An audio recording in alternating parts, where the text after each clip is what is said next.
हरे कृष्णा। सभी भक्तों का स्वागत है हमारे अधिक मास के भगवद गीता के 15वें अध्याय के चर्चा के सत्र के लिए।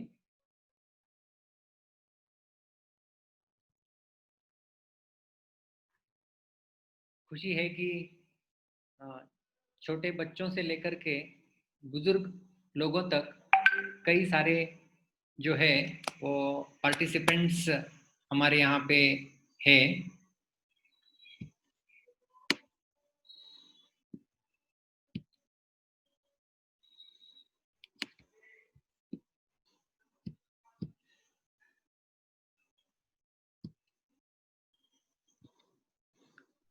तो शनिवार को हमारी छुट्टी होती है, लेकिन पहले दिन जब हमारा अधिक मास का पहला दिन प्रारंभ हुआ था, हमने केवल प्रस्तावना रखी थी और क्यों ये अधिक मास का इतना महत्व माना जाता है और इसमें क्या क्या एक व्यक्ति ने करना चाहिए, इसके बारे में हमने चर्चा की थी।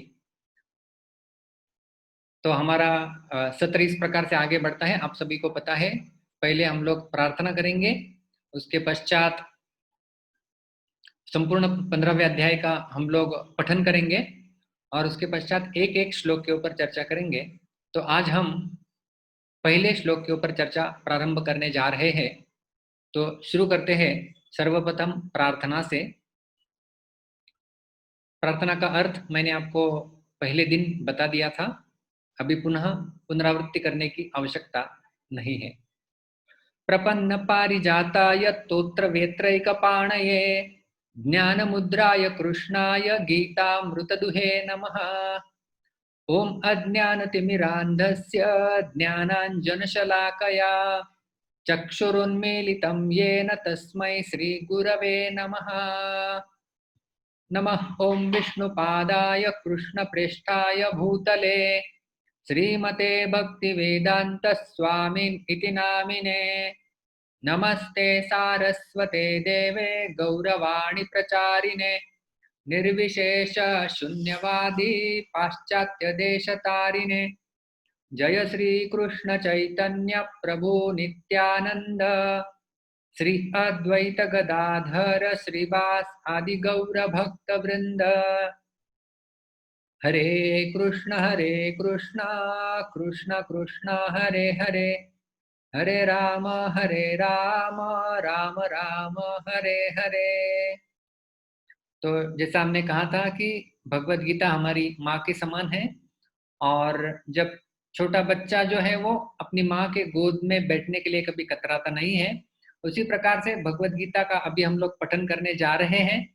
तो बिल्कुल आपको शर्माने की आवश्यकता नहीं है, क्योंकि हम हमारी माँ की गोद में, हमारी माँ के नजदीक हम लोग जा रहे हैं। और खुशी इस बात की भी है कि कई सारे परिवार एक साथ बैठ के सुन रहे हैं, पठन कर रहे हैं।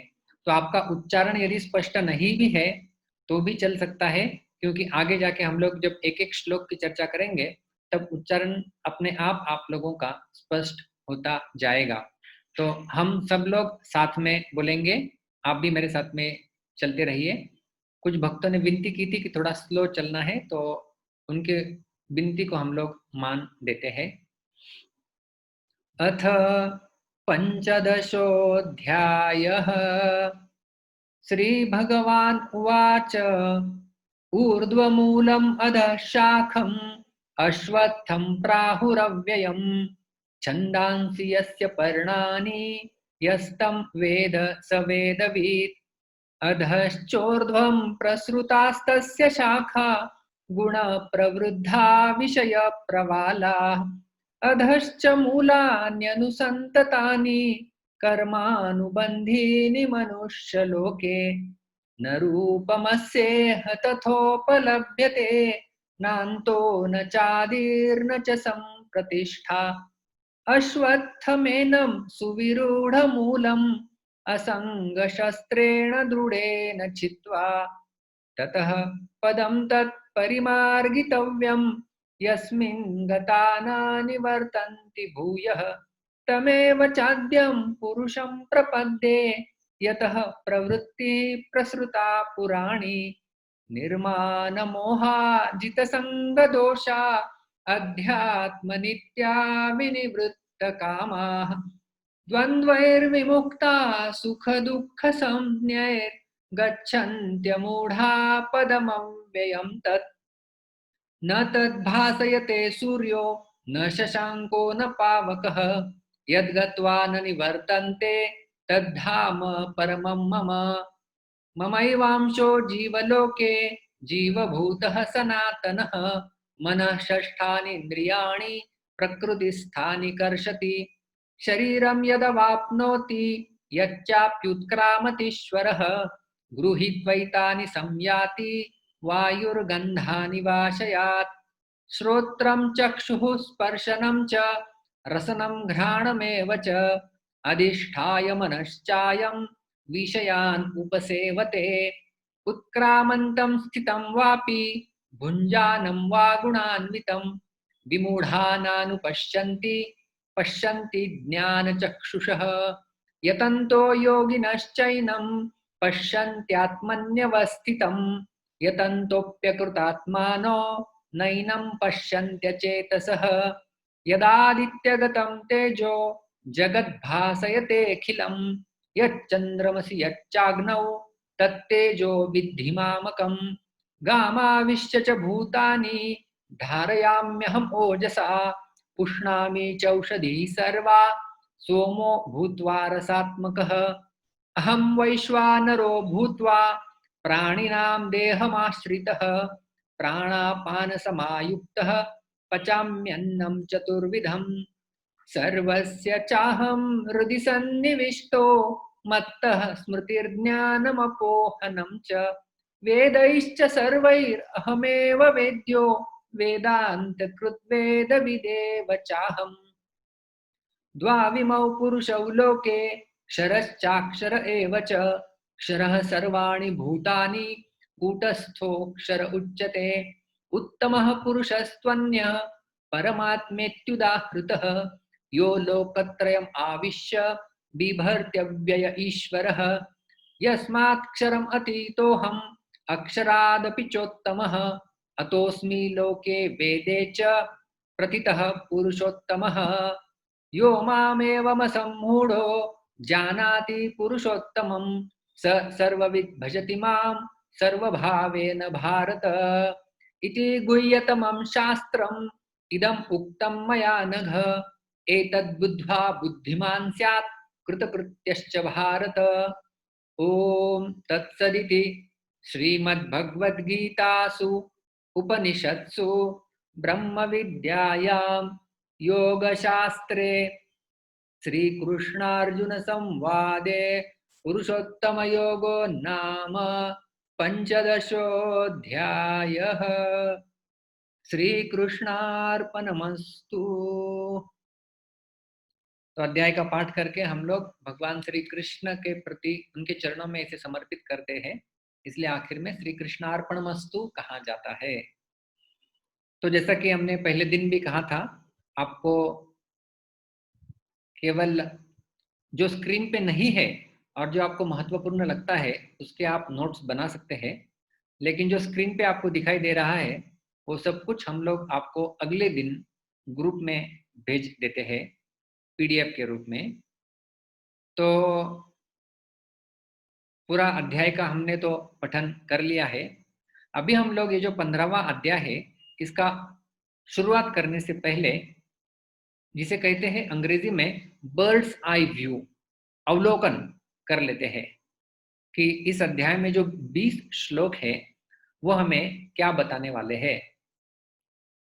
जैसे हमें कहीं जाना है तो हम लोग उस जगह का मैप या उसका ओवरव्यू देख लेते पहले, ऊपर ऊपर से मुझे यहाँ जाना होगा, यहाँ जाना होगा। जैसे यहाँ से दिल्ली जाना है मुझे, तो बीच बीच में कौन कौन से स्टेशन लगेंगे, पहले मैं भाया नागपुर जा रहा हूँ, फिर उसके बाद क्या आएगा, उसके बाद क्या आएगा, ऐसा हम लोग सारे स्टेशन की लिस्ट देख लेते, कितने बजे कौन कौन सा स्टेशन आने वाला है और मैं कब जाके पहुंचूंगा। तो उसी प्रकार से ये पूरा अध्याय जो है इसके हम लोग, ये हमारा प्रवास शुरू हो रहा है पहले श्लोक से लेकर के 20वें श्लोक तक। उसमें भगवान हमें क्या बताने जा रहे हैं, इसे कहते हैं बर्ड्स आई व्यू। ऊपर से एक बार देख लेते हैं। तो श्लोक संख्या 1 से 5 तक एक अश्वत्थ वृक्ष के द्वारा भगवान इस संसार का वर्णन करेंगे और उससे अनासक्ति का उपाय हमें भगवान बताएंगे।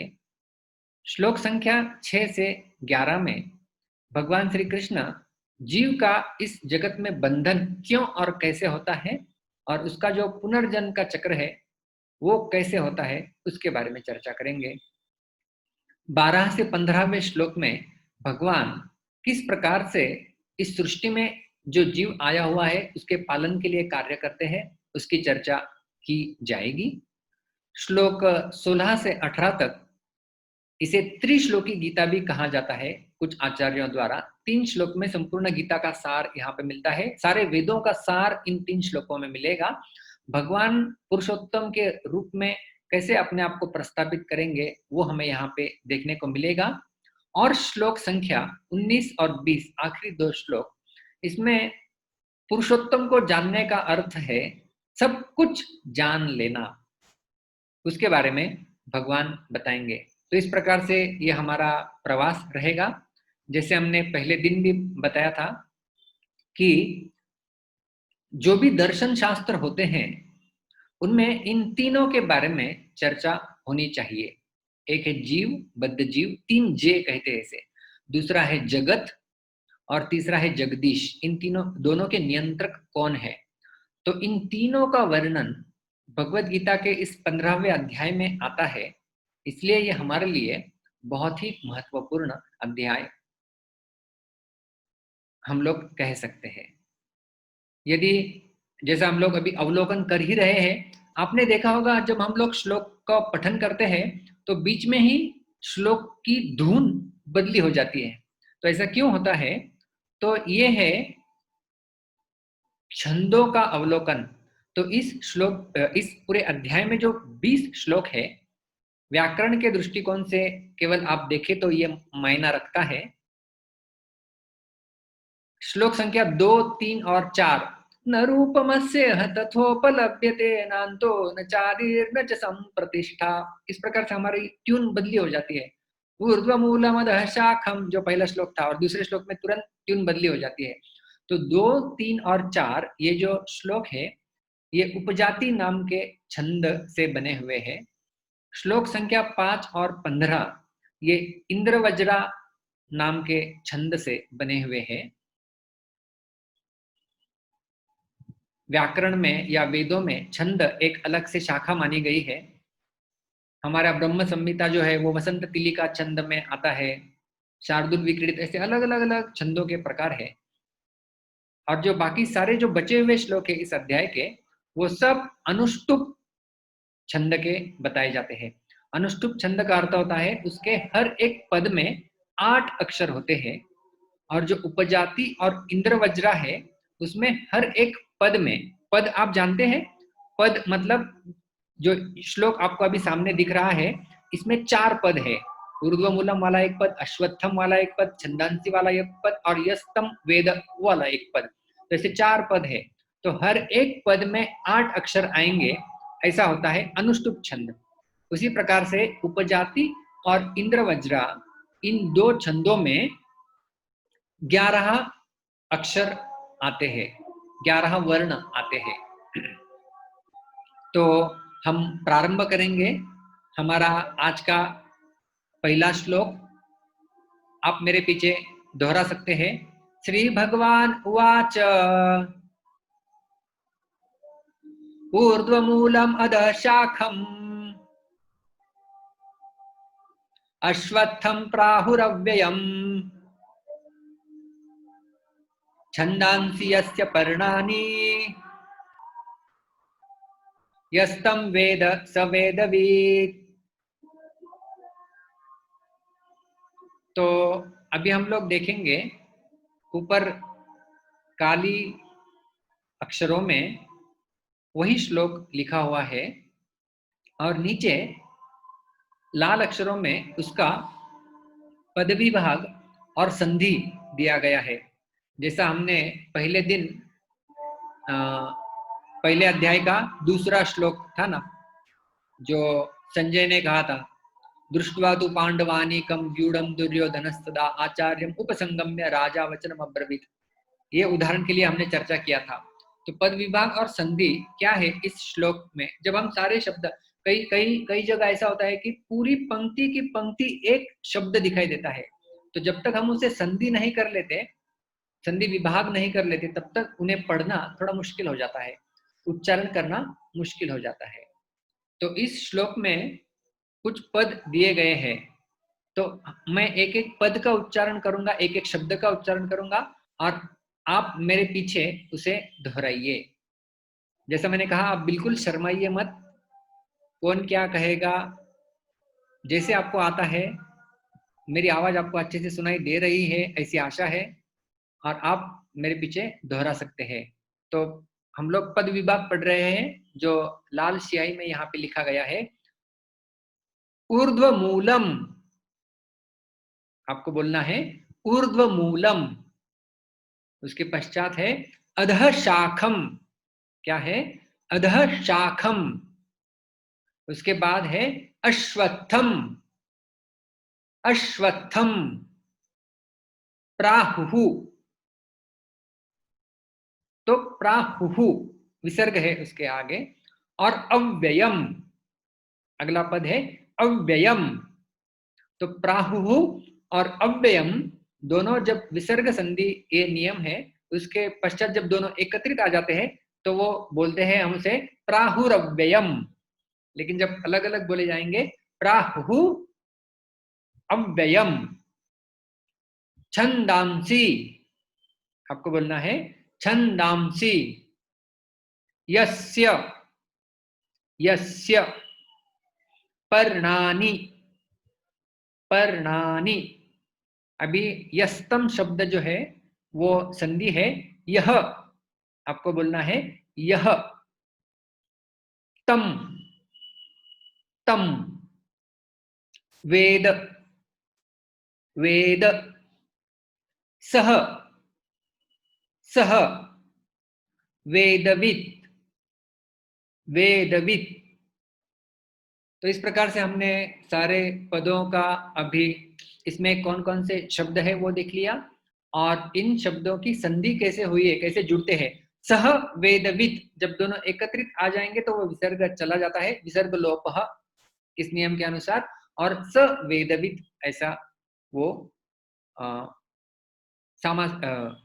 संधियुक्त शब्द बनता है। तो अभी हमें श्लोक के अलग अलग शब्द समझ में आ गए, उनका उच्चारण कैसे होता है वो समझ में आ गया। अभी हम इसका अन्वय देखते हैं। आपको याद है हमने पहले दिन देखा था अन्वय किस प्रकार से होता है। तो वही शब्द है, पूरा ऊपर का श्लोक वैसे के वैसा लिखा गया है, और जो सारे पद विभाग थे उनको केवल जो है वो इस प्रकार से वाक्य पूर्ण अर्थ बने, इस प्रकार से अन्वय हम लोग बना रहे हैं। तो आप लोगों को मेरा कर्सर दिख रहा होगा ऐसी आशा है, मैं यहाँ पे घुमा रहा हूं।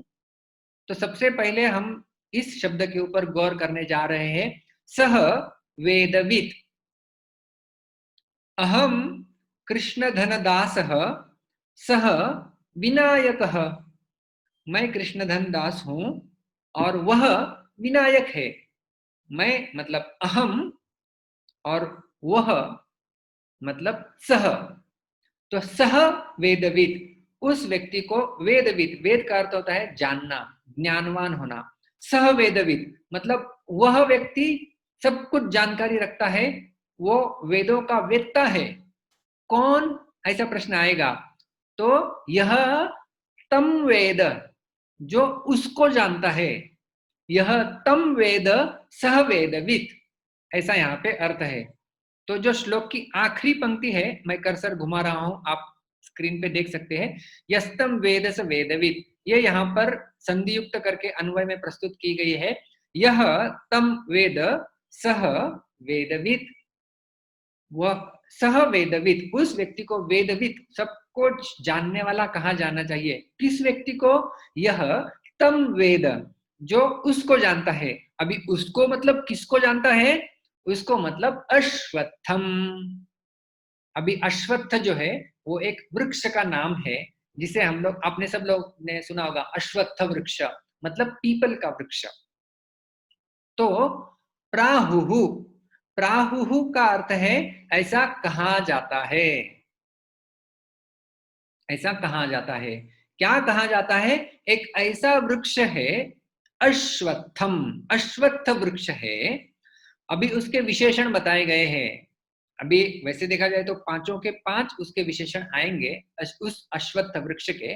अश्वत्थ एक वृक्ष की जाति भी है और एक अश्वत्थ एक गुण भी है उस वृक्ष का।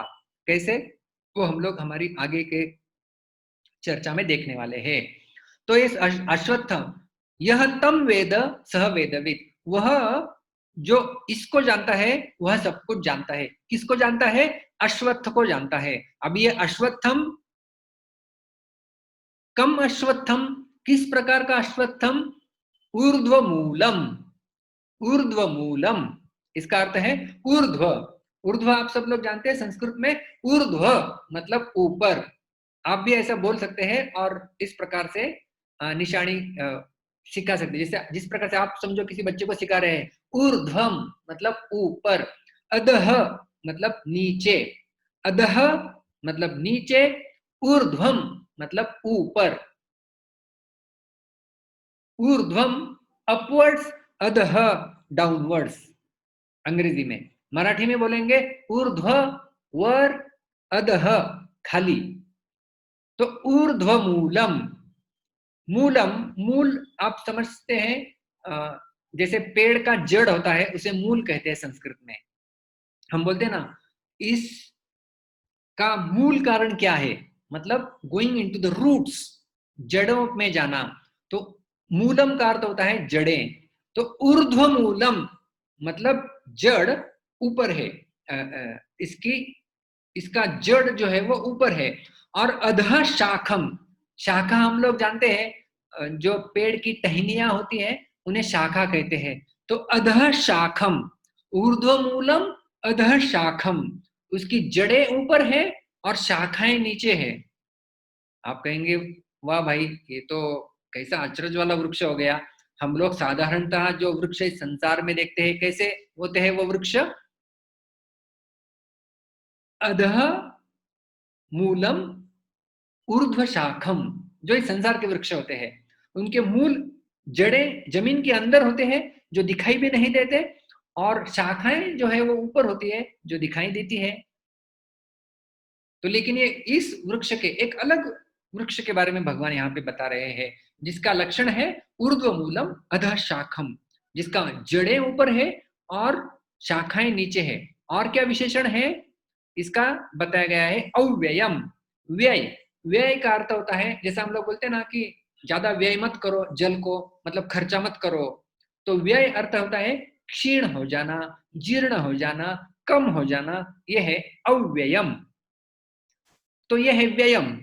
अ जब लगाए देते हैं अव्ययम, मतलब जो कभी जीर्ण नहीं होता, जो कभी क्षीण नहीं होता, जो कभी घटता नहीं है, जो कभी कम नहीं होता, वो है अव्ययम।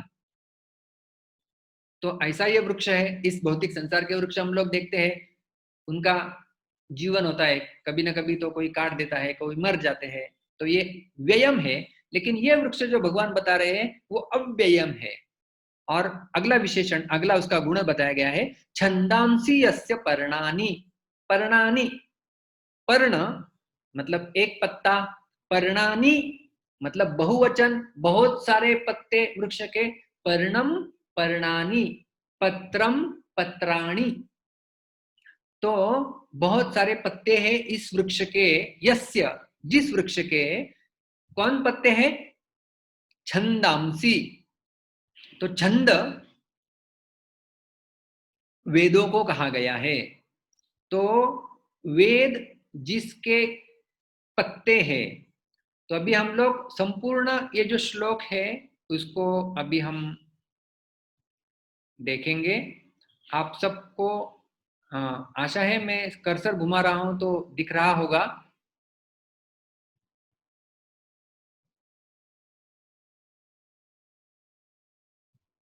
Yes, okay. तो अभी हम इसका पूरा अर्थ लगाने का प्रयास करते हैं। अन्वय क्या है, जैसे मैंने बताया था, शब्दों को इस प्रकार से रचना करना ताकि संपूर्ण श्लोक का अर्थ हमें समझ में आ जाए। अभी हमने शब्द देखे, पद देखे थे सबसे पहले, कौन कौन से पद है, कैसे कैसे जुड़े हुए हैं। और इन शब्दों के अर्थ यहाँ पे लिखे गए नहीं है, लेकिन मैंने जानबूझ के लिखे नहीं है ताकि वो आपके याद रहे आपको, क्योंकि यही शब्द हमें बार बार लगने वाले हैं। तो क्या अर्थ बताया था मैंने? सह, मैं पुनः एक बार दोहराता हूं, सह वेदविद, उस व्यक्ति को सब कुछ जानने वाला मानना चाहिए। किसको? यह तम वेद, जो उसको जानता है वो सब कुछ जानता है। किसको जानता है? अश्वत्थम प्राहु, ऐसा कहा जाता है। एक अश्वत्थ वृक्ष है जिसके मूल ऊपर है, ऊर्ध्व मूलम, और जिसकी शाखाएं नीचे है, अधः शाखम। और क्या गुण है उस वृक्ष के? अव्ययम, जो कभी जीर्ण क्षीण नहीं होता है, और छंदांसी यस्य पर्णानि, और सारे वेद मानो उसके पत्तों के समान है। ऐसा एक वृक्ष है जो इसको जान ले वह सब कुछ जान गया, ऐसे समझना चाहिए। तो मैं अभी आपको कहूं कि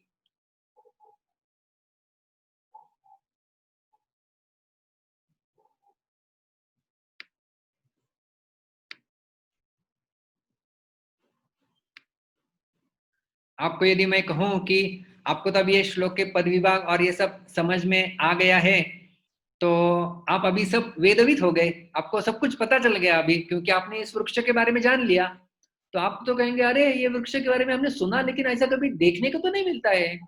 तो जैसा हमने पहले दिन बताया था, आपको यदि एक्सरे दिखाया गया और आपको कहा कि ये चेस्ट का एक्सरे है, उतना तो आपको समझ में आ जाएगा कि ये छाती का है, ये पैर का है, घुटना ऐसा बेंड हुआ दिखता है। लेकिन उसके अंदर क्या खामी है, अच्छा है कि नहीं है, उसके लिए डॉक्टर्स विजन चाहिए वो समझने के लिए। तो इसी प्रकार से ये श्लोक तो हमने पूरा विवाह करके उसका अर्थ समझ लिया। वह व्यक्ति जानकार है जो ऐसे वृक्ष वृक्ष वृक्ष अश्वत्थ वृक्ष को जानता है जिसके मूल ऊपर है, जिसकी शाखाएं नीचे है, और जो अव्यय है, और वेद जिसके पर्ण है, ऐसा वृक्ष को जो जान लेता है वो सब कुछ जान गया। तो अभी ये वृक्ष क्या है वास्तव में? तो इसके लिए डॉक्टर जो बताएगा कि इसमें क्या बताया गया है। तो इसके लिए हम लोग अभी चलते हैं टीकाओं की तरफ।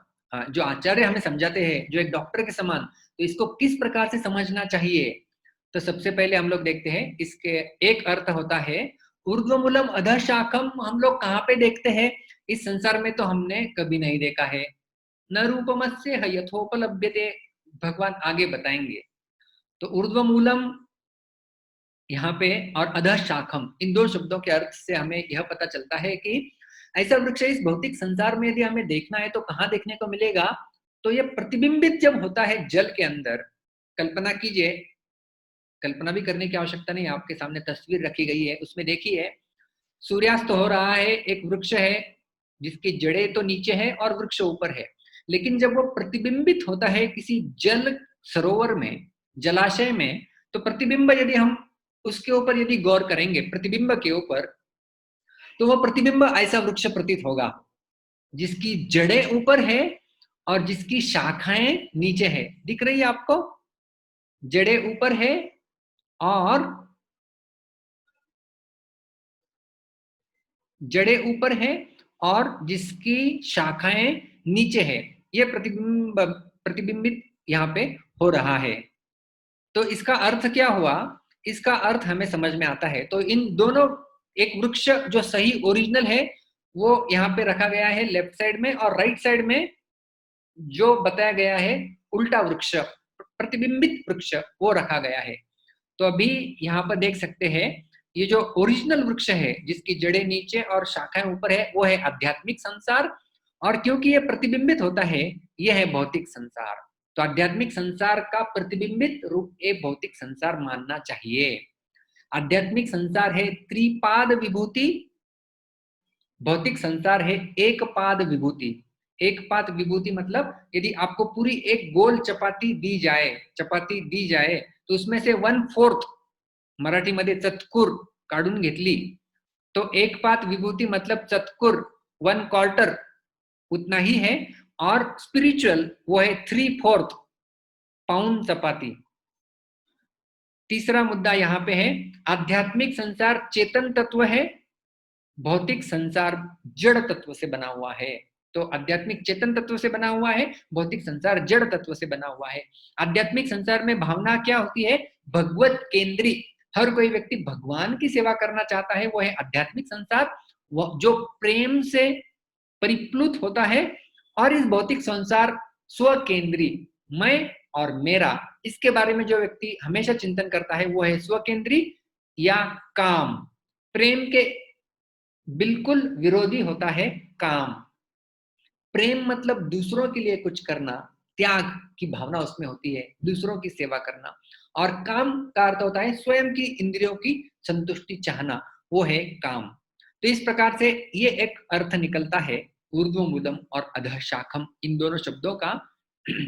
और इस प्रकार से श्रीधर स्वामी बताते हैं, यहाँ पर और एक वृक्ष आपको दिखाया गया है, ये वृक्ष आप देखिए। और यहाँ पे लिखा गया है ऊर्ध्वमूलम, मतलब जड़ें ऊपर है, और अधः शाखम, इसकी शाखाएं आपको यहाँ पे नीचे मिल रही होगी। और इसी प्रकार के शब्दों का प्रयोग यहाँ पर दिया गया है कठ उपनिषद। ऊर्ध्वमूलः अवाच् शाखः एषः अश्वत्थः सनातनः। ये सनातन अश्वत्थ वृक्ष है जिसकी ऊर्ध्वमूलम और अवाच् शाखः, अवाच् का अर्थ भी अधः ही होता है, जिसके मूल ऊपर है और शाखाएं नीचे है, ऐसा अश्वत्थ वृक्ष सनातन वृक्ष कहा गया है। ये कठोपनिषद में भी वर्णन आता है।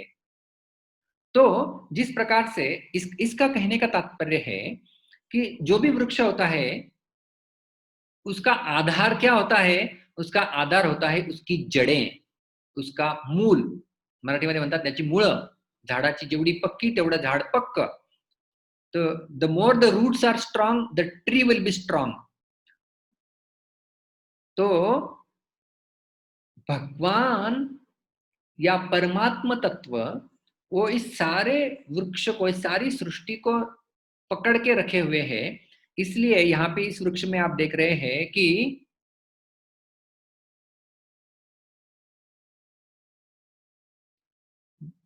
भगवान दिखाए गए हैं जड़ में।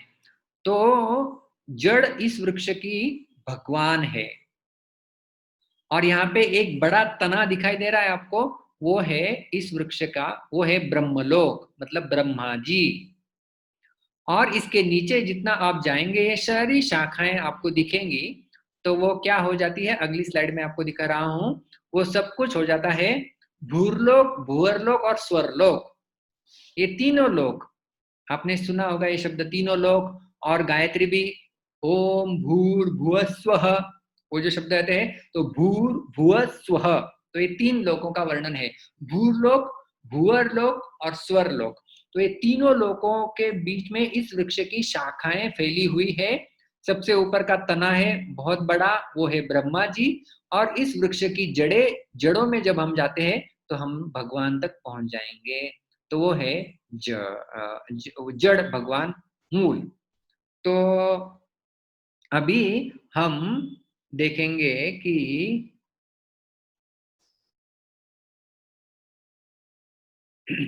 मैंने आपको तो बता दिया कि मूल भगवान है। तो आप ये प्रश्न पूछ सकते हैं कि ये कहां से आया? आप भगवान के भक्त हैं, आप भगवान के भक्त हैं, इसलिए आप कह रहे हैं कि जड़ भगवान है? जी नहीं। अभी देखिए, ऊर्ध्वमूलम का अर्थ भगवान कैसे हो जाता है? हम साक्षात भगवत गीता से देखते हैं, क्योंकि भगवत गीता एक प्रवाह के रूप में है। अभी हम लोग 15वें अध्याय में आ गए हैं। हमें ऐसा मौका नहीं मिला है कि पहले अध्याय से गीता का अध्ययन करें, तो पिछली कुछ बातें हमें पता होनी चाहिए। तो सारी बातें भी पता नहीं है, तो भी जिन बातों को हम लोग यहाँ पे जैसे कहते हैं ना कि रेफरेंस ले सकते हैं, तो ये रेफरेंस के रूप में भगवत गीता के 7वें अध्याय का 6ठा श्लोक है। अहम कृत्स्नस्य जगतः प्रभवः प्रलयस्तथा सारे कृत्स्नस्य मतलब सभी संपूर्ण जगत का, अहम भगवान स्वयं बोल रहे हैं, अहम कृत्स्नस्य जगतः, मैं सारे संसार का, प्रभवः मतलब उत्पत्ति स्थान हूं, और प्रलय और निवास स्थान भी हूं। 10वें अध्याय के 8वें श्लोक में भगवान कहते हैं, अहम सर्वस्य प्रभवो मत्तः सर्वं प्रवर्तते। अहम सर्वस्य प्रभवो, मैं सारे जगत का स्रोत हूं, मत्तः सर्वं प्रवर्तते, सब कुछ मुझसे ही आता है। और 14वें अध्याय के 4थे श्लोक में भगवान तो इस हद तक कहेंगे कि अहम बीज प्रदः पिता। आप तो मूल के बारे में कह रहे हैं, भगवान कहते हैं मैं तो बीज हूं, और बीज से ही तो सब कुछ आता है। तो इस सृष्टि के मूल हो गए भगवान। तो इस प्रकार से हमने जो कहा है कि ऊर्ध्व मूलम, तो मूल जो है वो भगवान है। तो कुछ लोग कह रहे हैं कि स्लाइड्स ऊपर नीचे हो गया है। जी नहीं, मैं उसे ऊपर नीचे कर रहा हूं, जो मैं बोल रहा हूं वही आपको सामने दिखाई दे रहा होगा। तो ऊर्ध्व मूलम, और मैं कर्सर भी कभी कभी घुमा रहा हूं, शायद वो आपको दिख रहा होगा। तो ऊर्ध्व मूलम मतलब भगवान, नीचे बड़ा तना मतलब ब्रह्मा, ब्रह्मा जी का लोक, और उससे नीचे सारी शाखाएं मतलब स्वर्लोक, भूलोक, भूअरलोक। तो अभी हम लोग अलग अलग शब्द देखते हैं। अश्वत्थ, इसको अश्वत्थ क्यों कहा गया है? तो दो कारणों की वजह से इसे अश्वत्थ कहा गया है। सबसे पहला कारण बताया जाता है क्योंकि अश्वत्थ सारे वृक्षों में श्रेष्ठ वृक्ष है। गीता के 10वें अध्याय के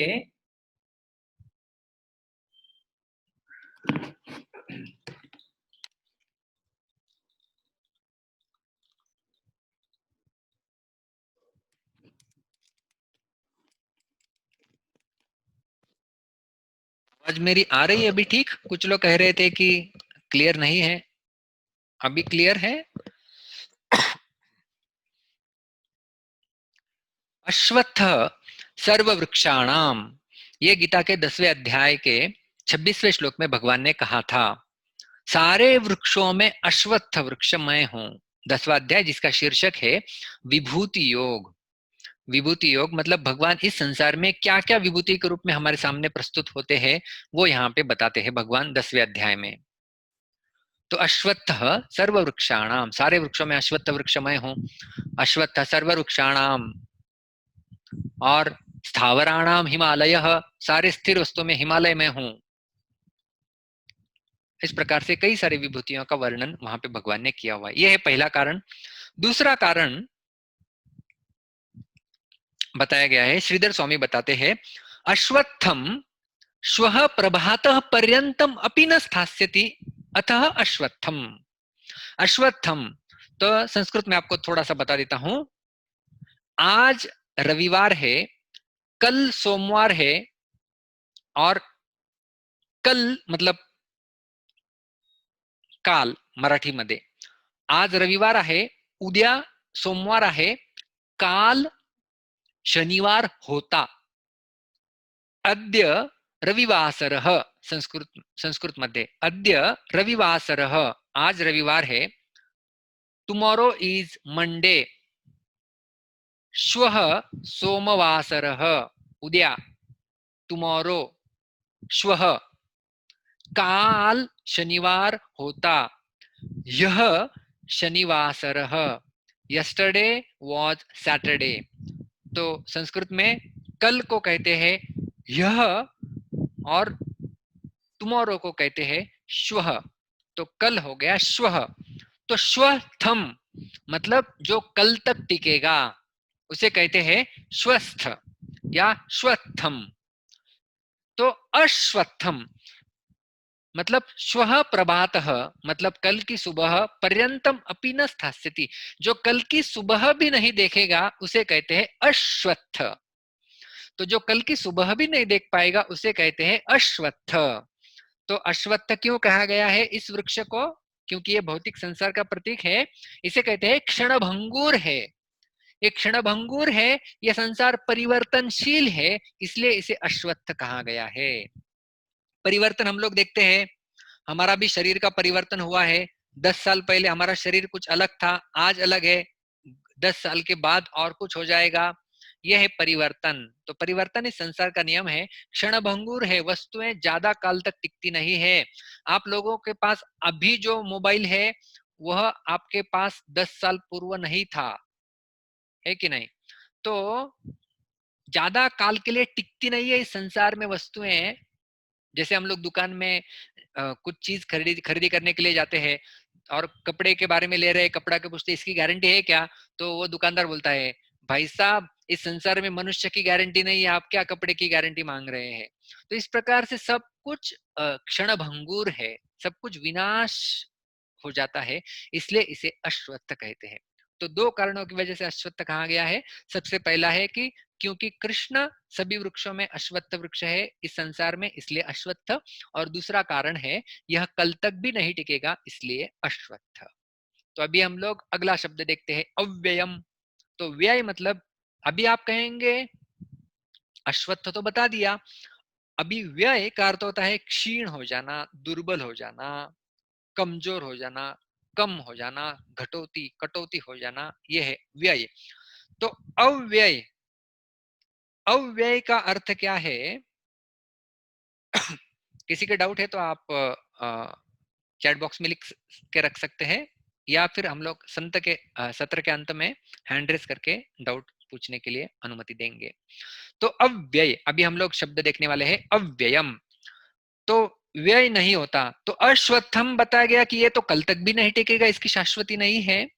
तो अव्ययम क्यों कहा गया है फिर? अव्ययम, यहाँ पे आप शब्द केवल देखिए, अव्ययम क्यों कहा गया है जिसका व्यय नहीं होता? तो क्यों कहा गया है? तीन कारणों की वजह से। पहला कारण हम लोग यहाँ पे प्रस्तुत कर रहे हैं, यह संसार रूपी वृक्ष जीव के लिए एक ऐसा बंधन है जिसमें काल के बीतने पर भी कोई शिथिलता नहीं आती। मतलब हमारा बंधन इस प्रकार से है, मतलब मैं समझो इस जीवन जी रहा हूं और 80 साल तक मैं जी रहा हूं, तो 80 साल तक जी लिया, तो मतलब ज्यादा समय तक जी लिया, तो इसका मतलब है मृत्यु के बाद मुझे मुक्ति मिल जाएगी, मोक्ष हो जाएगा, ऐसा नहीं है। जो मेरा संसार बंधन कटने नहीं वाला है, केवल समय का प्रभाव हो गया, इसलिए मैं तो जीर्ण हो रहा हूं, लेकिन मेरी आशाएं जीर्ण नहीं हो रही है। मुझे पुनर्जन्म पुनः मिलेगा, तो मैं भवबंधन में तो मैं अटक ही रहा हूं। तो कैसे हम लोग मान सकते हैं? तो इसके बारे में तो चर्चा आगे जरूर आएगी, लेकिन यहाँ पर समझने का मुद्दा यह है कि हमारा कर्म बंधन शिथिल नहीं हो रहा है, इसलिए इसे अव्यय कहा गया है। दूसरा कारण क्या बताते हैं? क्योंकि यह संसार रूपी चक्र है, और उदाहरण यहाँ पे मैं आपके लिए दे रहा हूं, आप देख सकते हैं। इसे कहते हैं वाटर साइकिल। जो साइकिल हम लोग देख रहे हैं, अभी बारिश का मौसम चल रहा है, तो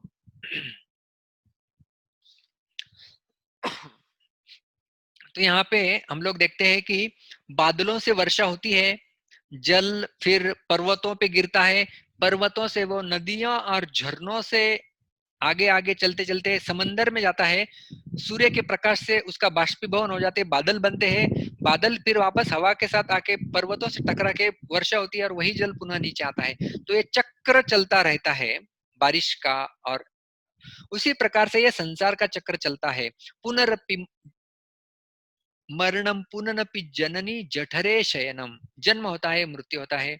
जातस्य ही ध्रुवो मृत्यु ध्रुवम जन्म मृतस्य च तस्माद् अपरिहार्यर्थे न त्वं शोचितुमर्हसि, गीता के दूसरे अध्याय के 17वें श्लोक में, और आगे चल के 27वें श्लोक में भी भगवान इस प्रकार से वर्णन करते हैं कि जो इसकी मृत्यु हुई है उसका जन्म निश्चित है, जिसका जन्म हुआ है उसकी मृत्यु निश्चित है। तो ये चक्कर चलता है, तो ये चक्र कभी रुकता नहीं है, इसलिए इसे अव्यय कहा गया है। और तीसरा कारण बताते हैं, क्योंकि इसकी जड़ें भगवान में है, इसलिए इसे अव्यय कहा गया है। 9वें अध्याय के 18वें श्लोक में जो आपको यहाँ पे दिख रहा है, भगवान कहते हैं, गतिर भरता प्रभु साक्षी निवास चरणम सुरुत प्रभव प्रलय स्थानम निधानम बीजम अव्ययम, अव्ययम शब्द यहाँ पर भी आ रहा है। तो क्योंकि भगवान ऐसे अव्यय बीज है, जो भगवान ने इस वृक्ष को पकड़ के रखा हुआ है, इसलिए सारी सृष्टि का अस्तित्व बनाए हुए है, इसलिए जो है इसे अव्यय कहा गया है। तो अव्यय के तीन कारण मैंने आपको बताए। सबसे पहला कारण मैंने आपको बताया कि इस संसार रूपी वृक्ष में हम ऐसे प्रकार से हमारे बंधन हम लोग जकड़े हुए हैं, जो केवल काल के प्रभाव में वो बंधन शिथिल नहीं होने वाला है। दूसरा, जन्म मृत्यु रूपी चक्र ये जो चलता रहता है, इसलिए इसे अव्यय कहा गया है। और तीसरा कारण, क्योंकि भगवान इसके आश्रय स्थान है जड़ में, बीजम अव्ययम, इसलिए उसे अव्यय कहा गया है। अभी हम आगे देखते हैं, छंदांसी यस्य पर्णानि। अभी वृक्ष के बारे में बता दिया, तो आपको यहाँ पे एक वृक्ष ऐसा दिख रहा है जिसके बिल्कुल पत्ते नहीं है। तो ऐसा वृक्ष कभी सुंदर दिखता है?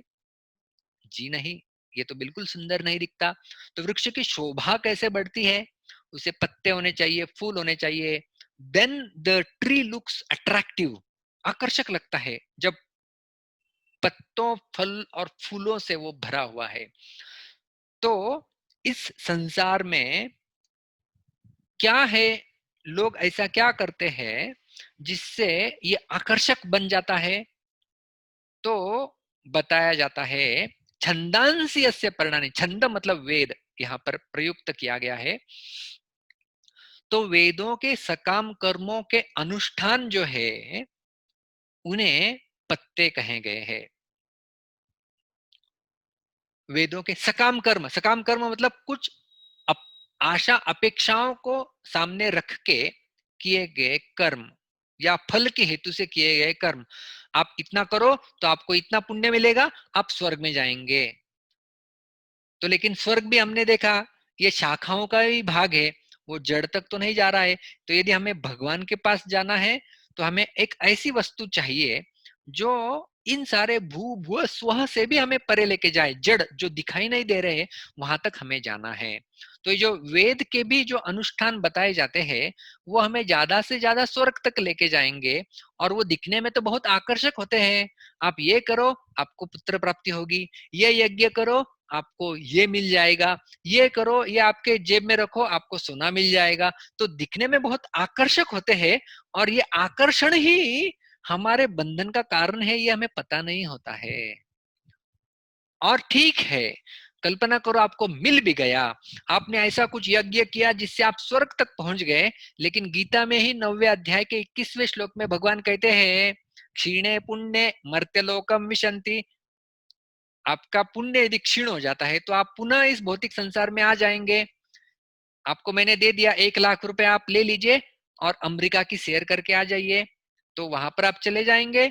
जैसे ही आपका 1 लाख रुपया खत्म हो जाएगा, आपके पास अभी पैसा नहीं है, आपको वहां से वापस भेज दिया जाएगा। आपका आपका संवर्धन कौन करेगा यहाँ पे? तो इसी प्रकार से हमारे पुण्यों का बैंक बैलेंस बढ़ गया, स्वर्ग तक चले गए, पुण्य खत्म हो गए, वापस नीचे आ गए। तो ये ऊपर नीचे चक्कर चलता रहता है। तो जिस प्रकार से वृक्ष के पत्ते सूख जाते हैं, उसी प्रकार से जो फल मिल गया है, वो पुनः निर्गलित हो जाएगा, वो पुनः गिर जाएगा, वो पत्ते सूख जाएंगे। इसलिए वैदिक सकाम कर्म के अनुष्ठान को यहाँ पे क्या कहा गया है? वृक्ष के पत्ते बताए गए हैं। और ये जो पत्ते होते हैं, उनका काम क्या होता है? 2 कर्म होते हैं। वो वृक्ष की रक्षा करते हैं और वृक्ष की वृद्धि करते हैं। रक्षा और वृद्धि, रक्षा वृद्धि, ये 2 काम करते हैं पत्ते। तो इसी प्रकार से इस भौतिक संसार में हम यहाँ यहीं पर रहने के लिए, मतलब रक्षा और वृद्धि, यहाँ पर ही हमारा चक्र चलता रहे, ये है उसकी वृद्धि। आगे के श्लोक में और इसके वृद्धि का वर्णन आएगा। अभी हमारा अगला शब्द है, यह तम वेद स वेदवित। अभी हमने देख लिया क्या है, ऊर्ध्वमूलम, उसका मूल ऊपर है, मतलब भगवान है। अधः शाखम, शाखाएं नीचे है, मतलब ये सारी सृष्टि, तीनों लोगों, ये है उसकी शाखाएं हैं। और छंदांसी यस्य पर्णानि, सारे सकाम कर्म के अनुष्ठान, ये उसके आकर्षक लगने वाले पत्ते हैं।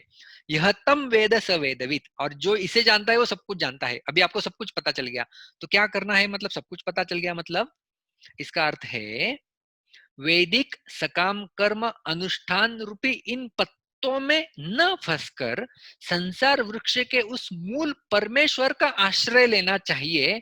और जो आश्रय लेता भी है, वह सब कुछ जानता है, ऐसा मानना चाहिए। अभी आपको समझ में आ गया इसका अर्थ?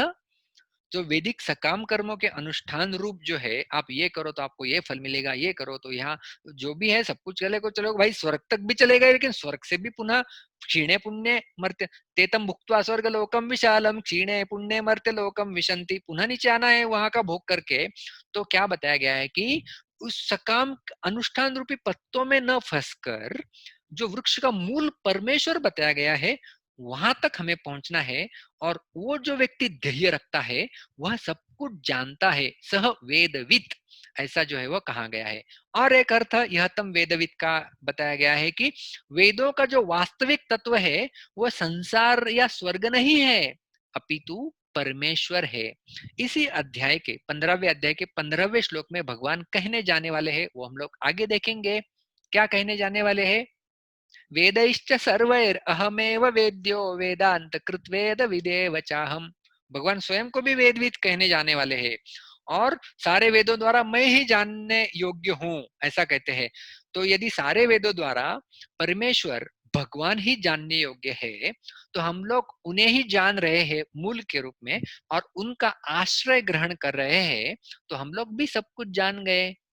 इसी प्रकार से कठोपनिषद में कहा गया है, सर्वे वेदा यत पदम आमनंती, सारे वेद उस परम पद के बारे में चर्चा करते हैं, मतलब उस जड़ के बारे में चर्चा करते हैं, उन परमेश्वर भगवान के बारे में चर्चा करते हैं। सब वेद उन्हीं की ओर संकेत करते हैं, वास्तव में ऐसा कहा गया है। तो इसलिए पत्तों में फंसना नहीं है, जड़ की ओर हमें आगे चलना है। तो जड़ की ओर हम लोग कैसे जा रहे हैं? जड़ का पोषण होता है जल देके। जिस प्रकार से इस श्रीमद् भागवत के चौथे स्कंद के 31वें अध्याय के 14वें श्लोक में वर्णन आता है, यथा तरोर्मूल निषेचनेन तृप्यन्ति तत्स्कंद भुजोपशाखा प्राणोपहारा च यथेन्द्रियाणाम तथैव सर्वा अर्हणम अच्युतेज्या। यथा तरोर मूल निषेचनेन, तरो तरु का अर्थ होता है वृक्ष और मूल मतलब उसकी जड़ें, हमने अभी देख लिया है। यथा तरु और मूल निषेचनेन, यथा मतलब जिस प्रकार से वृक्ष के, आप पिक्चर में भी देख सकते हैं, मैं यहाँ पे कर्सर दिखा रहा हूँ। जिस प्रकार से यदि वृक्ष का पोषण करना है तो जड़ में पानी दिया जाता है, तरु और मूल निषेचनेन तृप्यन्ति तत्स्कंद भुजा उपशाखा, उस जब जड़ को पानी दिया जाता है तब उसकी शाखाएं, उसकी तना, स्कंद, ये जो है सब कुछ पोषित हो जाता है। उसी प्रकार से कहा गया है। और प्राणोपहाराच यथेन्द्रियाणाम, हमारे प्राणों की रक्षा करनी है। जैसे आपको कुछ खाना खाना है तो आप भोजन को ही नहीं खिलाते हैं, आप उसे मुख के द्वारा पेट में डालते हैं। तो जिस प्रकार से पेट में डाला हुआ भोजन हमारे सारे इंद्रियों को पुष्टि तुष्टि प्रदान करता है, उसी और जिस प्रकार से जड़ में डाला हुआ जल सारे शाखाओं उपशाखाओं फलों फूलों को पोषित करता है, तथा उसी प्रकार से सर्वा अर्हणम अच्युतेज्जा, उसी प्रकार से जो अच्युत की सेवा होती है, अच्युत भगवान का और एक नाम है, तो अच्युत भगवान की सेवा होती है तब सबकी सेवा हो गई, ऐसा मानना चाहिए। और दो उदाहरण दिए गए बहुत सुंदर। जड़ में पानी डालो वृक्ष के तो सब पूरा वृक्ष फलित फलित हो जाएगा, पेट में भोजन डालो सारे इंद्रियों को शक्ति मिलेगी। उसी प्रकार से अच्युत भगवान केशव, अच्युत, माधव, मुरारी, इनकी सेवा करो, पुरुषोत्तम उनकी सेवा करो तो सब संतुष्ट हो जाएगी, ऐसा कर वर्णन कहा गया है। और जो ये करता है उसे यह तम वेद, जो ये जानता है, सह वेदविद, वह सब कुछ जानता है, ऐसा हमने समझना चाहिए। यह तम वेद सवेदविद का और एक अर्थ यहाँ पे है, संसार को क्षण भंगुर, मतलब अभी तो ये विनाश होने ही वाला है, अनित्य जानकर इससे कभी किंचित मात्र भी सुख की आशा न करना, यही संसार को यथार्थ रूप से जानने का अर्थ है। आपने ये श्लोक सुना होगा, आशा ही परमम दुखम। जो क्योंकि ये संसार तो इस प्रकार से बनाया हुआ ही है, भगवान कृष्ण ने 13वें अध्याय में, जो कि पहले हो चुका है, उसमें भगवान कहते हैं दुखालयम अशाश्वतम, ये जो संसार है इसमें दुखों से भरा हुआ है और अशाश्वत, ये शाश्वत काल के लिए टिकने वाला नहीं है, ये समाप्त होने ही वाला है। तो इसलिए क्या आप ऐसी बैंक में पैसे जमा करेंगे जो डूबने वाली है? जी नहीं। हम क्यों ऐसे बैंक में पैसा जमा करें? तो इसलिए भगवान यहाँ पे हम लोग बता रहे हैं कि ये क्षणभंगुर संसार है, कितना आप इसके लिए कष्ट लेंगे, कितना मेहनत करेंगे, कितना इसमें आसक्त रहेंगे, कभी ना कभी तो आपको इसे छोड़ना ही है। तो क्यों ना अभी इससे आशा छोड़ दे। ऐसा नहीं कि हमें सब कुछ अभी चलो कर्म त्याग कर देते हैं, चलो रूट को पानी डालते हैं। तो रूट को तो पानी डालना ही है, लेकिन इससे अनासक्त होना है, जो आगे भगवान हमें बताएंगे सूत्र की किस प्रकार से अनासक्त होना है। और यह तम वेद स वेदविद का अर्थ और एक होता है कि जो मनुष्य संसार से विमुख होकर परमात्मा तत्व मतलब भगवान जो मूल है उनके प्रति सन्मुख हो जाता है। विमुख और सन्मुख, मुख मतलब हमारा चेहरा, विमुख मतलब यहां से मुख मोड़कर दूसरी ओर, सन्मुख होना मतलब भगवान की ओर देखना। तो इस संसार में रहकर भगवान की ओर देखना, उन्मुख हो जाना, वही है वास्तव में वेदविद। वो व्यक्ति वेदविद कहा जाता है। तो सारांश रूप में जो हमने ये यहां से शुरू किया था पहला श्लोक, इस श्लोक में हमने क्या देखा था? सह वेदविद, उस व्यक्ति को वेदविद मानना चाहिए। यह तम वेद, जो जानता है, क्या जानता है? अश्वत्थम, यह अश्वत्थ वृक्ष है जिसका ऊर्ध्व मूलम है, मतलब भगवान जिसके मूल के रूप में आश्रय है। अधः शाखम, जिसकी शाखाएं नीचे हैं, मतलब इंद्रलोक, देवलोक, बाकी सारे लोक, भूर्भुव स्वः लोक, ये सब नीचे है। और अव्ययम, अव्ययम के भी हमने काफी अर्थ देखे थे कि ये संसार का चक्र चलते आ जा रहा है, जा रहा है, जा रहा है, इसका कोई अंत ही दिखाई नहीं दे रहा है। और क्योंकि भगवान इसके जड़ के रूप में है, आश्रित है, वो इसलिए तो ये संसार टिका हुआ है, इसलिए इसे अव्यय कहा गया है। और छंदांसी यस्य पर्णानि, तो सकाम कर्म के वेद के जो अनुष्ठान है वो इसके पत्तों के जो आकर्षक पत्ते हैं, जो हमें आकर्षित करते हैं और यहीं पर बंधन में फंसने के लिए प्रवृत्त करते हैं, वो हमें यहाँ पर फंसाते हैं। तो उसमें फंसना नहीं है और हमें जड़ की ओर उन्मुख या सन्मुख होना है, और यहाँ से विमुख होना है, और उसकी ओर जड़ में पानी डालना है। मतलब भगवान की सेवा में अपने आप को प्रयुक्त करना है, न कि केवल अपनी सारी शक्ति को इसी संसार में तुष्ट पुष्ट होने के लिए लगाना है, लेकिन भगवान की सेवा को भी प्राधान्य देना है। यह हमें यह श्लोक सिखा रहा है। और यह तम वेद, जो इस बात को जानता है, सह वेदविद, वह सब कुछ जानता है, ऐसा समझना चाहिए। तो ये था हमारा 15वें अध्याय का वास्तव में पहला श्लोक।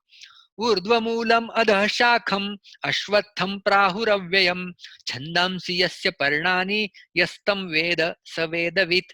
तो हमें ये श्लोक जो है वो अभी समझ में आ गया है। तो कई सारे लोग जो है वो थोड़ा लेट ज्वाइन करते हैं, तो आप ऐसा मत सोचिए कि हमारा अध्याय का पठन आखिरी में होने वाला है। हमारा अध्याय का पठन प्रारंभ में ही होने वाला है, और बाद में हम लोग एक एक श्लोक के ऊपर चर्चा करते हैं। तो हमारा अध्याय का पठन अभी हो गया है, पहले श्लोक का हमने विस्तार से चर्चा किया गया है। अभी किसी का कोई प्रश्न है तो आप प्रश्न पूछ सकते हैं। आप अपने हाथ ऊपर करेंगे तो मैं आपको अनम्यूट करने की संधि उपलब्ध कर दूंगा, और फिर आप अपने आप को ओमकार जोशी, आप अपने आप को अनम्यूट कर सकते हैं और प्रश्न पूछ सकते हैं। हरे कृष्ण प्रभु जी। आवाज सुनाई नहीं दे रहा है आपका ठीक से। हरे कृष्ण प्रभु जी। हाँ, हरे कृष्णा बोलिए। प्रभु जी, मुझे भूलोक भूगोलोक और स्वलोक का मतलब नहीं समझा। हाँ, भूरलोक, भूअरलोक और स्वरलोक, इसका मतलब हम लोग हमारे कल के सत्र में भी देखने वाले हैं, लेकिन ब्रीफ में देखा है तो 3 लोक होते हैं। आप देख सकते हैं मेरी उंगली की तरफ, यह है भूरलोक, मतलब ये हमारा earthly planetary system, earthly planet समझते हैं आप, जिस पर हम लोग अभी रह रहे हैं, वो है भूरलोक। उसके ऊपर है भूअरलोक। भूअरलोक मतलब सूर्य चंद्र इन सब जो ग्रह है जहां पर घूमते रहते हैं, वो है भूअरलोक। और उसके पश्चात आता है स्वरलोक। स्वरलोक मतलब इंद्रलोक और बाकी सारे देवताओं के लोक, वो है स्वरलोक। तो वहां पर जो है वो तीसरा लोक। तो ये तीनों लोक माने जाते हैं। और इसके नीचे भी कुछ प्लानिटरी सिस्टम होते हैं, लेकिन उसकी गणना भूर्भुव स्व में जो है वो नहीं की जाती। वो नीचे के लोग जो जैसे हम लोग पाताल लोक आदि लोग मानते हैं ना, तल अतल वितल महातल सुतल, तो वो श्रीमद् भागवत में विस्तार से वर्णन है, लेकिन आप केवल इन जो वृक्ष की शाखाओं को समझना है तो नीचे फैली हुई शाखाएं, इसका हम लोग कल विस्तार से चर्चा करने वाले हैं। तो यहाँ इसकी शाखाएं कहाँ कहाँ फैली हुई है, ठीक है।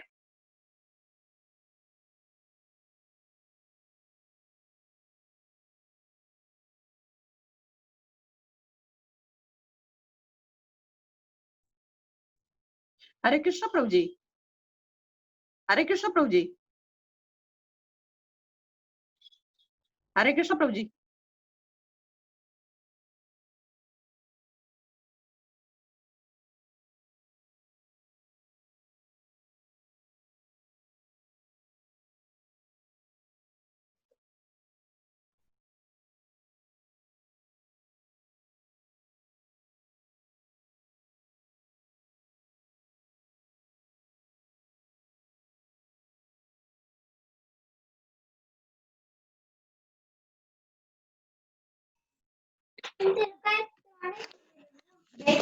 हरे कृष्णा प्रभु जी।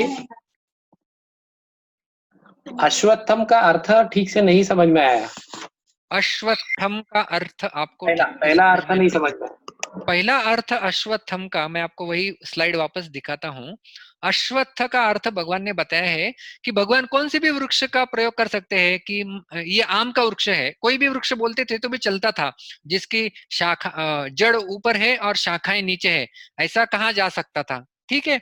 लेकिन भगवान ने अश्वत्थ ही वृक्ष क्यों लिया? क्योंकि इस संसार में भी हम लोग देखते हैं कि अश्वत्थ वृक्ष पूजनीय है, कई सारे महिलाएं पूजा करती है और कई सारे लोग उसे जड़ में पानी डालते हैं, तो ये पूजनीय वृक्षों में से एक वृक्ष है। इस संसार में कुछ वृक्ष है, औदुंबर का वृक्ष है, अश्वत्थ, लेकिन भगवान उसे अपनी विभूति बताए है 10वें अध्याय में, अश्वत्थ सर्व वृक्षाणाम, सारे वृक्षों में अश्वत्थ मैं हूँ, सारे नदियों में गंगा नदी मैं हूँ, सारे पांडवों में अर्जुन मैं हूँ, सारी इंद्रियों में मन मैं हूँ, सारे पर्वतों में हिमालय में हूँ। तो ऐसी विभूति योग 10वें अध्याय में बताया था। तो अश्वत्थ भगवान की विभूति का सूचक है, इसलिए भगवान ने इसे यहाँ पर बताया गया है। और चैट में भी किसी ने प्रश्न पूछा था कि अश्वत्थ ये ऐसा क्यों प्रयोग किया गया है, भगवान यदि अश्वत्थ वृक्ष है तो इसे क्षणभंगुर क्यों कहा गया है? तो देखिए, ये अश्वत्थ केवल वृक्ष के लिए हमें इसका ये अर्थ लेना है कि ये वृक्ष की एनालॉजी या उदाहरण क्यों दिया है भगवान ने। दूसरा हमने देखा था कि ये कल तक भी नहीं टिकेगा, इसलिए अश्वत्थ है। शुह मतलब कल, हमने देखा संस्कृत में, तो ये कल तक भी नहीं टिकेगा, मतलब ये टेम्पररी है, ये अशाश्वत है, इसलिए इसे इसका मूल अर्थ यह है अश्वत्थ। तो ये पहला वाला अश्वत्थ वो नाम हो गया, और दूसरा वाला अश्वत्थ ये गुण हो गया। वो अश्वत्थ वृक्ष वो नाम है पहले वृक्ष का, और जो दूसरा वाला है अश्वत्थ वो उसका मीनिंग, वो उसका गुण हो गया। क्या है गुण? ये टेम्पररी है, ये टिकने वाला नहीं है, तो सबकी डेथ तो होने वाली है, इसलिए इस शब्द के दो अर्थ होते हैं, इसलिए ये है अश्वत्थ। अभी समझ में आ गया आपको?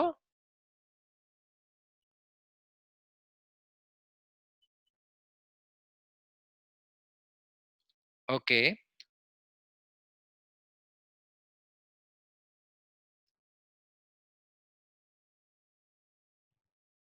नितिन जी, आपको मैंने अनम्यूट किया है, आप अपने आप को अनम्यूट कर लीजिए और बोल सकते हैं।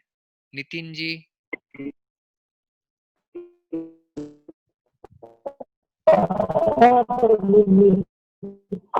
प्रभु जी मुझे 15वां अध्याय क्यों पतंजलि दिया है? 15वां अध्याय पतंजलि क्यों दिया है? 15वां ही क्यों दिया है? हाँ, आप कल परसों वाले सत्र में थे, आप परसों के सत्र में थे आप। आज तक दे रहे। कल शनिवार था, शनिवार को हमारा सत्र नहीं होता है। परसों के सत्र में हमने इसकी चर्चा किया था कि क्यों हमने 15वां अध्याय लिया है। तो पुरुषोत्तम मास है अभी, और इसलिए पुरुषोत्तम योग इस अध्याय का नाम है। हालांकि किसी भी अध्याय की चर्चा इस पुरुषोत्तम मास में की जा सकती है, सुननी चाहिए, पवित्र उतनी ही पवित्र है। लेकिन हमने 15वां अध्याय इसलिए चयन किया है कि उसमें तीनों, जो मैंने कहा कि वेदों में खास करके 3 विषय की चर्चा की गई है, और ये 3 विषय बहुत प्रमुख है, और सारे दर्शन शास्त्रों में इनका वर्णन आता है। वो है जीव, जगत और जगदीश। जीव मतलब हम सब, जगत मतलब ये संसार, और जगदीश इन दोनों के ईश्वर भगवान।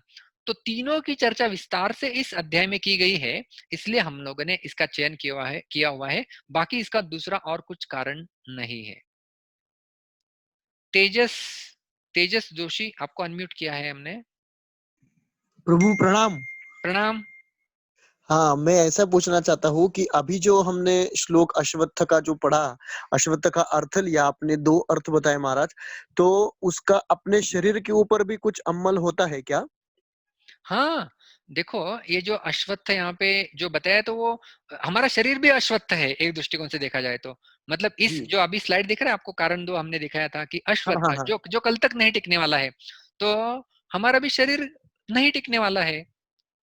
अच्छा, मतलब ओके। हमारा भी मृत्यु, जातस्य ध्रुव मृत्यु ध्रुवम जन्म मृतस्य च।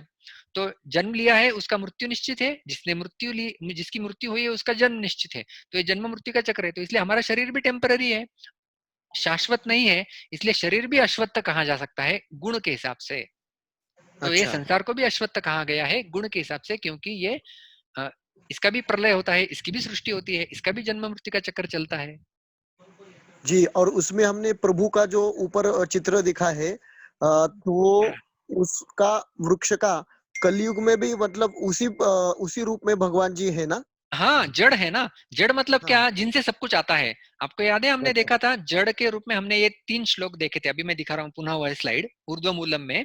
तो कृष्ण जी। कहते हैं 10वें अध्याय का 8वां श्लोक, आप देखिए, मैं यहाँ पे कर्सर भी लेके गया हूँ। अहम हाँ, हाँ। सर्वस्य प्रभवो मत्तः सर्वम प्रवर्तते। मैं सभी का प्रभु हूँ, सभी का स्वामी हूँ, और सब हाँ, कुछ मुझसे आता है। मत्तः सर्वम प्रवर्तते, सब कुछ मुझसे आता है। तो जैसे जैसे पेड़ के बारे में यदि मूल कहे, जड़ कहे कि सब कुछ मुझसे जी। ही होता है, तो सही होगा ना, क्योंकि नीचे से ही सब कुछ जा रहा है उसका पोषण। इसलिए वृक्षों को पादप कहते हैं। पादप मतलब अपने पैरों से पीने वाले। हम लोग मुख प है, हम लोग मुख से जल लेते हैं, और वृक्ष हाँ, अपने हाँ। पैर से जल लेते हैं, तो उन्हें पादप कहते हैं। तो उनका पोषण जड़ से होता है, हमारा पोषण मुख से होता है। तो जी। इसलिए वृक्ष का भगवान ने यहाँ पे एनोलॉजी मतलब उदाहरण दिया हुआ है, जिससे हम लोग समझ सकते हैं कि वही आश्रय है इस संसार के, और हमें इस संसार में न फंसकर आश्रय की तरफ प्रस्थान करना चाहिए। यह तम वेद सह वेदविद, जो यह जान गया वो सब कुछ जान गया, ऐसा अर्थ है उसका। अच्छा। बहुत-बहुत धन्यवाद प्रभु, बहुत धन्यवाद। विनीता सिंह, आप अपने आप को अनम्यूट करें। वनीता सिंह। हरे कृष्णा प्रभु जी। हरे कृष्णा, बोलिए। आपका प्रेजेंटेशन बहुत अच्छा था। आज आज लग रहा था कि बहुत दिनों बाद अपने स्कूल में गए हैं और प्रेजेंटेशन अटेंड कर रहे हैं। तो thank you so much for explaining so wonderfully. बस मुझे वो कंपैरिजन स्लाइड में मुझे वो ट्री के पिक्चर्स उल्टे लग रहे हैं, तो आप उसको वापस से एक्सप्लेन कर देंगे तो मुझे अच्छा हाँ, लगेगा। लाया लाया, यही स्लाइड आप बात कर रहे हैं, यही स्लाइड। हाँ जी, हाँ जी, हाँ जी। हाँ, इसमें तो मुझे ऐसा लग रहा था कि हाँ, भौतिक संसार की पिक्चर तो ऐसी होनी चाहिए ना, तो नहीं मुझे नहीं थोड़ा नहीं, कंफ्यूजन हो देखो गया इसलिए देखो, मैंने सबसे मैं। पहले ये स्लाइड दिया था, ऊर्ध्व मूलम अधः शाखम। मतलब ये प्रतिबिंब दिखाई दिया नीचे आपको, हाँ जी, हाँ जी। ऊपर वृक्ष है तो जलाशय में आपको प्रतिबिंब दिखाई दिया। तो इसी इमेज को मैंने 2 टुकड़े कर दिए हैं, एक सीधा है, उसका प्रतिबिंब राइट साइड में चला गया अभी। लेकिन प्रभु जी प्रतिबिंब तो जो शाश्वत है भगवान जी का है, तो फिर यहाँ पे तो नहीं वो नहीं, भगवान ऐसा शाश्वत है नहीं। ना, तो प्रतिबिंब भौतिक संसार लिखा है ना, प्रतिबिंब के नीचे आप देखिए ना, उल्टा भौतिक संसार है। लेकिन ऐसा अगर लेमैन की तरह सोचे तो यहाँ पे तो ट्री नीचे दिखता है और पेड़ ऊपर पत्ते ऊपर दिखते हैं, तो ऐसा हाँ, विवरण ऐसा तो चित्र आता है इसलिए। लेमैन के हिसाब से ही भगवान बता रहे हैं। अभी आप पहले वाले स्लाइड पे मैं वापस जाता हूँ। अभी आप देखिए, नॉर्मल वृक्ष क्या है लेमैन के हिसाब से, ऊपर शाखाएं, नीचे जड़, दिख रहा है आपको। जी, जी, और यहाँ पर जो वृक्ष बताया गया है वो उल्टा वृक्ष है, जड़े ऊपर है, और जी, और उसकी शाखाएं नीचे है। जी, जी, तो जी, यही मैंने यहाँ पर लाया गया है। तो ऊर्ध्व मूल है और शाखाएं नीचे है, ऐसा वृक्ष अश्वत्थ मतलब ये संसार है, ये भौतिक संसार। भौतिक संसार जो जो प्रतिबिंबित है। प्रतिबिंबित का अर्थ है कि वास्तव में यहाँ पर सब कुछ वास्तविक या शाश्वत कुछ इस संसार में है ही नहीं। बिल्डिंग भी बनाते थे, उसका लाइफ होता है, पता है आपको। आप गाड़ी खरीदती है ना, उसका भी एक लाइफ होता है। 15-20 साल के बाद वो गाड़ी का प्रयोग नहीं होना चाहिए, उसकी लाइफ होती है। जैसे हमारे शरीर, जब हम जन्म लिए हमारे ऊपर टैग लग गया, इसकी इतनी लाइफ होगी, ये 80 साल जिएगा। तो हर एक चीज की लाइफ है इस भौतिक संसार में। आध्यात्मिक संसार में ऐसा नहीं है, इसलिए वो चेतन तत्व से बना हुआ है। जय मैं यहाँ पे कर्सर घुमा रहा हूँ, चेतन तत्व से बना हुआ है और ये जड़ तत्व से बना हुआ है, इसलिए प्रतिबिंब है। तो क्यों मैं आपको बता रहा हूँ, यदि वही वृक्ष, यदि हम लोग यहाँ पे चले जाते हैं इस स्लाइड में, इस वृक्ष, ये समझो आम का वृक्ष है और ऊपर आम के फल लगे हुए हैं और आपको आम, और आप प्रतिबिंब में देख रहे हैं, आप ऊपर देख ही नहीं रहे हैं, आप केवल प्रतिबिंब में देख रहे हैं नीचे, और आपको आम दिख गया प्रतिबिंब में, हाँ आम दिख गया, और आपने छलांग लगाई और आप पानी के अंदर चले गए, आपको आम मिलेगा? नहीं मिलेगा। आपको क्या करना होगा? आपको ऊपर चढ़ना होगा ना, पेड़ के ऊपर, प्रतिबिंब में नहीं देखना है। तो उसी प्रकार से यहाँ पे बताया गया कि वास्तव में सुख चाहिए, आपको शांति चाहिए, आनंद चाहिए, समृद्धि चाहिए या शाश्वत जीवन चाहिए, तो हमें प्रतिबिंब में नहीं देखना है, मतलब भौतिक संसार में मत ढूंढो क्योंकि ये अशाश्वत है, उसे भगवान में ढूंढो जो कि मूल है और शाश्वत है। Understood Prabhu ji, understood. I was thinking other way around the picture, इसलिए थोड़ा कंफ्यूजन होता। Thank you so much Prabhu ji. Hare Krishna. Hare Krishna. Vandana कौन है? अनम्यूट कीजिए अपने आप को, बंदूला। हरे हरे कृष्णा प्रभु जी, दंडवत प्रणाम। प्रभु जी, एक मेरा थोड़ा सा डाउट है। आपने बताया, आपको मेरी आवाज सुनाई दे रही है? बिल्कुल सुनाई दे रही है, बोलिए। Prabhu ji, thank you so much, it was a wonderful class. तो मुझे ये पूछना है कि यहाँ मैंने इंग्लिश वाली भी रखी हुई है भागवत गीता और हिंदी वाली भी रखी है। आपने पढ़ा है कि अश्वत्थम का मतलब है जो क्षणभंगुर है, जो अनित्य है, ट्रांजिएंट है, राइट? लेकिन इसमें उसका जो ट्रांसलेशन दिया हुआ है, गानियंट्री होगा। हाँ जी, नहीं उसमें, लेकिन ये लिखा है कि उसके मीनिंग्स में लिखा है अश्वत्थ अव्ययम, नित्य। तो वो नित्य क्यों बोल रहे हैं फिर? बताया ना, वो अव्यय के 3 कारण देखा ना हमने। अव्यय देखिए, अव्यय की स्लाइड में आपको दिखा रहा हूँ। अव्यय का पहला कारण क्यों अव्यय बोला गया है? अव्यय मतलब नित्य है। नित्य कैसे है? क्योंकि हमारा बंधन यहाँ पर है, बंधन का आदि और अंत नहीं दिखाई दे रहा है, इसलिए नित्य प्रतीत होता है। और दूसरा, ये साइकिल चक्र के समान है, जन्म मृत्यु का चक्र चलता ही रहता है ना। हाँ, पर सर, पर वो नित्य प्रतीत हो रहा है लेकिन नित्य है नहीं ना। नित्य है नहीं, जी हाँ। और तीसरा भी कारण हमने बताया था कि क्योंकि भगवान इसके आश्रय स्थान है। हाँ जी, बिल्कुल सही आपने कहा कि ये नित्य नहीं है, लेकिन नित्य कहने के पीछे कारण क्या कहा गया है, अव्ययम क्यों कहा है इसे? इसका कारण कि जैसे चक्र होता है ना, चक्र, जैसे मैं अभी आपको यहाँ पे एक चक्र बनाऊं, कोई चक्र देख रहा है, कुछ समय बाद चक्र चक्र चक्र घूम रहा है, उसका शुरुआत और अंत हमें दिखाई नहीं देगा कहाँ है, हो रहा है, वो तुरंत नया चालू हो जाता है। तो ऐसा लगता है कि ये कांस्टेंट, जैसे आप फिल्म देखते हैं, टेलीविजन देखते हैं, टेलीविजन में बिल्कुल अस्खलित प्रवाहित होने वाली आपको चित्र दिखते हैं, राइट? लेकिन वो क्या वो नित्य है? कि हमें लगता है वो नित्य है, मतलब, लेकिन वो अनित्य है। एक्चुअली एक पिक्चर होता है, दूसरे बाद दूसरा चित्र आता है, उसके ऊपर दूसरा चित्र होता है, ऐसे चित्रों की श्रृंखलाएं होती है, लेकिन वो इस प्रकार से घूमती है हमारी नजरों के सामने से, मानो वो बिल्कुल एक ही आगे चलता जा रहा है। जी जी जी। लेकिन वो एक के ऊपर एक माइन्यूट दृष्टिकोण में साइकिल, वो चक्र चलता है। तो इसी कारण इसे अव्यय कहा गया है। ठीक है, thank you Prabhu ji, thank you so much. हम लोग आखिरी प्रश्न लेंगे। सचिनंदन गौर जी है, उनको मैं अनम्यूट करता हूं, आप अपने आप को अनम्यूट कर लीजिए तो आप बोल सकते हैं। ये आखिरी प्रश्न है आज का।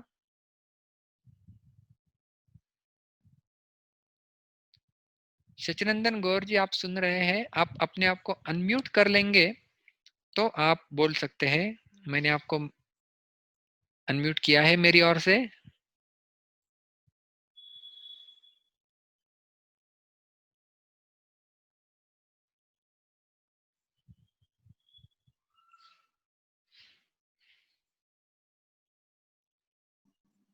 हरे कृष्णा प्रभु जी।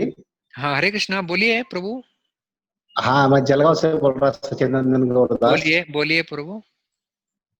हाँ प्रभु जी, एक पाद विभूति और त्रिपाद विभूति, उसके बारे में थोड़े से जानकारी बताएंगे तो अच्छा हो जाएगा। एक पाद विभूति और त्रिपाद विभूति, मैं उस स्लाइड में आता हूँ, कहाँ पे हमने देखा था, यही है वो। हाँ, वो पेड़ एक पाद और त्रिभूति, एक पाद और त्रिपाद, जैसे मैंने कहा। हाँ। तुम्ही मराठी समजतं तुम्हाला? हो, मराठी समजतो। पोळी खातो आपण, पोळी। हो मग, हो। चतकुर पोळी समजते? चतकुर. हो, चतकुर चौथा भाग आहे. आणि 3 चतकुर. बरोबर. इंग्लिश में कहते हैं बरोबर. 1/4 एंड 3/4. तो मटेरियल वर्ल्ड इज हो. 1/4 ऑफ द एंटायर क्रिएशन. भौतिक सृष्टी हा एक Yes. चतुर्थांश आहे, म्हणजे चतकुर पोळी सारखी आहे. आणि आध्यात्मिक जगत 3/4 आहे, म्हणजे 3/4 आहे. 3 चतकुर पोळी सारखं आहे. तर त्यामुळे याला एकपाद विभूती म्हणतात भौतिक संसारला, आणि आध्यात्मिक संसारला त्रिपाद विभूती म्हणतात.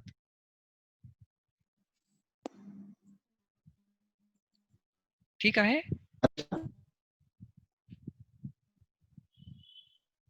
हाँ.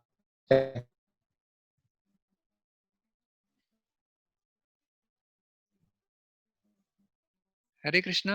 Thank you, प्रभुजी. हाँ, समझला. Thanks.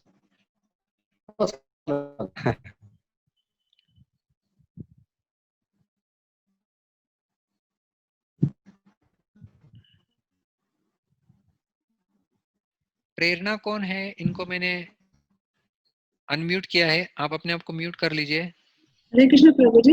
हरे यानी कृष्ण. ये जो आपने बताया अव्ययम जो संसार चक्र है, उसके लिए प्रभु जी बताया भौतिक संसार के लिए कि ये भौतिक संसार अव्ययम है. हाँ हाँ हाँ. तो प्रभु जी ये भी अव्ययम है और आध्यात्मिक संसार भी अव्ययम है. आध्यात्मिक संसार वास्तव में अव्ययम है, मतलब नित्य है, जिसका विनाश कभी नहीं होता है. और इस भौतिक संसार में जो चलने वाला चक्र है वो अव्यय है. संसार अव्यय नहीं है, इसलिए हमने कहा ना संसार रूपी चक्र अव्यय है. ये जो चक्र है जन्म मृत्यु का वो अव्यय है. जातस्य ही ध्रुव मृत्यु और ध्रुवम जन्म मृत्यस्य. जिसका जन्म हुआ है उसकी मृत्यु निश्चित है, जिसका मृत्यु हुआ है उसकी जन्म निश्चित है. तो ये चक्र अव्यय है, ये चक्र नित्य रूप से चलते रहने वाला है. तो फिर प्रभु जी अगर चक्र चलेगा तो संसार होगा तभी चलेगा ना प्रभु. हाँ, चक्र संसार होगा तो मतलब चक्र है इसलिए संसार है. ओके. हम लोग इस संसार में क्यों है? क्योंकि हम लोग जन्म मृत्यु के चक्र में अटके हुए हैं. तो जन्म मृत्यु चक्र है इसलिए हम लोग चले हुए हैं. तो ये चक्र कोई भी नहीं काट सकता. और भगवान आपके सबके बहुत अच्छे प्रश्न आ रहे हैं, सारों के अच्छे से जवाब हमें अगले आने वाले श्लोकों में बिल्कुल अच्छे से भगवान बताने वाले हैं. आप पहले ही श्लोक में सारे 20 श्लोकों का सार मत पूछ लीजिए. ठीक है प्रभु जी. हाँ नहीं प्रभु जी स्लाइड बहुत ही अच्छी तैयार की है एक्चुअली. हाँ. तो ये और हम ये लोग आपको भेजने भी वाले हैं. कल ग्रुप में आपको इसका पीडीएफ मिल जाएगा. इसकी चिंता की आवश्यकता नहीं है आपको. Thank you very much Prabhu जी. ये हम क्लास के लिए भी क्लास में भी डिस्कस करते हैं जो हम और क्लासेस ले रहे हैं ना नए हाँ, लोगों के बिल्कुल लिए. बिल्कुल बिल्कुल बिल्कुल तो बिल्कुल. प्रभु ये हर श्लोक पर ऐसे पीडीएफ पीपीटी बनाएंगे. हाँ हाँ, हर श्लोक पे होगा और आपको दिया भी जाएगा. Thank you Prabhu ji. Thank you very much Prabhu. ठीक है, हम लोग अभी यहाँ पे एंड करते हैं. कल मिलेंगे ठीक 8 बजे. आपको उपस्थित होना है. हम लोग 10 मिनट पहले ही मीटिंग शुरू कर देते हैं, लेकिन कुछ स्तोत्र लगा देते हैं ताकि आप लोग आते हैं तो कुछ सुनाई दे, ताकि सब लोगों को ज्वाइनिंग के लिए समय मिले. और हमारा पठन 15वें अध्याय का पहले ही होने वाला है. और क्वेश्चन आंसर्स तो आखिर तक चलते हैं. तो आज प्रश्न उत्तर के कारण थोड़ा सा लेट हो गया है, लेकिन हम लोग 8 से 9 ये हमारा जो है वो स्टैंडर्ड टाइम होने वाला है. बहुत बहुत धन्यवाद. हरे कृष्णा. ग्रंथराज श्रीमद् भगवद गीता की जय. श्रील प्रभुपाद की जय. समवेत गौर भक्त वृंद की जय. निताय गौर प्रेमानंदे. हरि हरि बोल. हरे कृष्णा.